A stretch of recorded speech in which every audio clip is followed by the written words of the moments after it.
दोस्तों, भारतवर्ष में धान की खेती एक बहुत ही महत्वपूर्ण खेती होता है और आजकल धान की खेती में किसानों को बहुत ही ज्यादा नुकसान देखने को लिए मिल रहा है।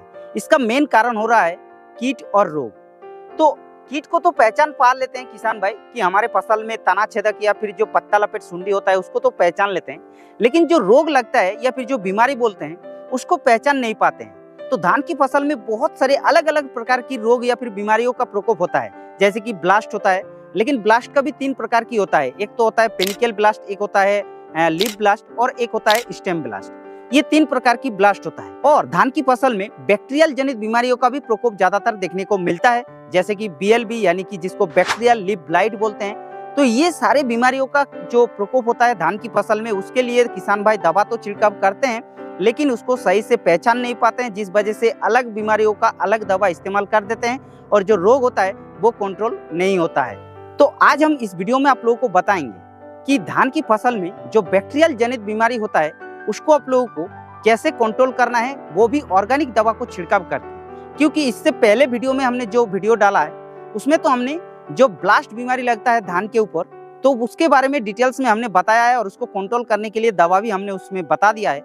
लेकिन जो बैक्टीरियल जनित बीमारी होता है उसको कंट्रोल नहीं कर पाते हैं ज्यादातर किसान भाई, और इसलिए आज हम इस वीडियो में बात करेंगे बैक्टीरियल जनित बीमारी को धान की फसल में कैसे कंट्रोल करना है और कौन सी दवा को छिड़काव करके उसको कंट्रोल करना है, वो भी ऑर्गेनिक दवा। तो आज हम इस वीडियो में स्वरूप एग्रोकेमिकल कंपनी का एक एजिस नाम का दवा है, जो कि यहाँ पर आप लोग देख पा रहे हैं। तो ये जो दवा है ये एक बहुत ही अच्छा धान की फसल में बैक्टीरियल जनित बीमारियों को कंट्रोल करने के लिए माना जाता है। उसके साथ साथ इसको आप लोग किसी भी फसल पर छिड़काव कर सकते हैं, सब्जी वर्गीय फसल में, जैसे कि टमाटर हो गया, मिर्चा हो गया, बैगन हो गया, सभी फसल पर इस्तेमाल किया जाता है। लेकिन धान की फसल में इसका रिजल्ट सबसे बेहतरीन देखने के लिए मिलता है। तो वीडियो को लास्ट तक देखना है, तभी आप लोगों को पूरी डिटेल्स में आप लोगों को लास्ट तक देखने के बाद ही जानकारी मिलेगा। तो वीडियो को लास्ट तक देखिए। बट हाँ, उससे पहले अगर हमारे इस चैनल पर पहली बार आ रहे हैं तो चैनल को सब्सक्राइब जरूर कर लीजिएगा, क्योंकि हम इस चैनल पर ऐसे वीडियो डालते रहते हैं। तो सबसे पहले बात कर लेते हैं एजिस क्या होता है। तो एजिस एक नैनो टेक्नोलॉजी पर आधारित स्वरूप एग्रोकेमिकल कंपनी का बहुत ही अच्छा उत्पाद है, जो कि इसको बैक्टीरियल जनित बीमारियों के लिए इस्तेमाल किया जाता है, जैसे कि जोंथोमोनास हो गया या फिर सोडोमोनास हो गया या फिर जो भी अदर बैक्टीरियल जनित बीमारी होता है उसके लिए इसको इस्तेमाल किया जाता है। तो एजिस में आप लोगों को मेटालिक आयन का नैनोकॉन देखने को मिलता है, जो कि इसको हर्बल एक्सट्रैक्ट से बनाया गया है। और इसका जो काम करने का सिस्टम होता है वो क्या होता है, तो सबसे पहले तो एजिस को जैसे हम लोग फसल पर छिड़काव करते हैं तो ये क्या करता है, प्रोटीन के साथ क्रिया करके कोशिका की झिल्ली में संरचनात्मक विरूपता पैदा करता है। फिर पॉजिटिव आयन झिल्ली के जरिए प्रवेश करके कोशिका की उत्पत्ति में रुकावट पैदा करता है, जिससे कोशिका की मृत्यु हो जाता है। तो इस तरीके से दोस्तों एजिस फसल के ऊपर रोगों को कंट्रोल करने के लिए काम करता है। तो आप बात कर लेते हैं आखिर एजिस को हम लोग जैसे ही फसल पर प्रयोग करेंगे तो ये एग्जैक्ट में कौन कौन सी बैक्टीरियल जनित बीमारियों के लिए काम करता है। तो जैसे कि धान के ऊपर अगर बात की जाए, क्योंकि हम यहाँ पर धान की फसल में इस्तेमाल कर रहे हैं, बाकी आप लोग और भी जैसे कि सब्जी बाड़ी की फसल होता है उसमें भी आप लोग छिड़काव कर सकते हैं। तो धान की फसल की अगर बात की जाए तो धान में सबसे खतरनाक बीमारी जो होता है बैक्टीरियल जनित, जो कि होता है BLB यानी कि जिसको बैक्टीरियल लीफ ब्लाइट बोला जाता है। तो इसको ये काफी बेहतरीन तरीके से कंट्रोल करता है।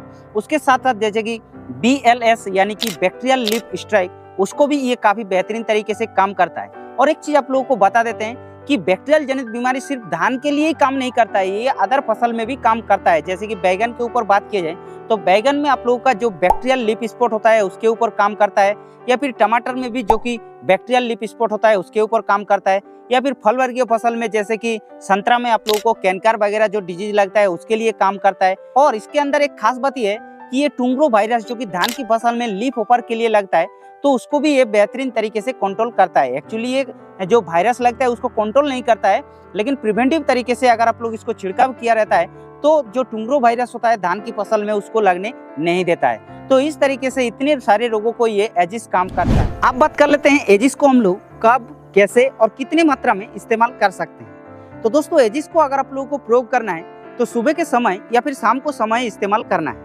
लेकिन एजिस को अगर आप लोगों का डोज की बात की जाए तो 15 लीटर से जो 20 लीटर पानी वाला पंप होता है उसमें आप लोगों को 5 ml एजिस को मिला करके छिड़काव करना है। जैसा कि हम यहाँ पर 15 से 16 लीटर वाला जो पंप होता है उसको लिए हैं, और यहाँ पर हम सिर्फ 5 ml का एम्प्यूल जो देखने को मिल रहा है इसको पूरी डाल दे रहे हैं, और इसके साथ स्टिकर मिला करके आप लोगों को छिड़काव कर देना है। लेकिन एक चीज आप लोगों को बहुत ही ज्यादा ध्यान रखना है कि एजिस को जब आप लोग प्रयोग करेंगे तो फर्स्ट स्प्रे करने के बाद 10 से 15 दिन बाद आप लोगों को सेकेंड स्प्रे छिड़काव जरूर करना चाहिए, क्योंकि रिपीट स्प्रे जब तक आप लोग नहीं करेंगे तब तक आप लोगों को 100% अच्छा रिजल्ट देखने को नहीं मिलेगा। तो ये चीज आप लोगों को ध्यान से रख लीजिए। उसके अलावा और एक चीजों के ऊपर ध्यान रखना है कि एजिस को आप लोग जब छिड़काव करेंगे तो उससे 15 दिन पहले या फिर उसके छिड़काव करने के 15 दिन बाद आप लोगों को किसी भी प्रकार की कॉपर बेस्ड फंगिसाइड को छिड़काव आप लोगों को नहीं करना चाहिए। तब जाके आप लोगों को एजिस का रिजल्ट 100% देखने को मिलेगा। अब एक चीज किसानों के मन में सवाल हो रहा होगा, क्या एजिस को हम लोग नर्सरी स्टेज पर भी छिड़काव कर सकते हैं? क्योंकि भाई अगर नर्सरी स्टेज पर छिड़काव किया रहेगा तो बाद में जाके भी बैक्टीरियल जनित बीमारियों का प्रकोप होगा ही नहीं।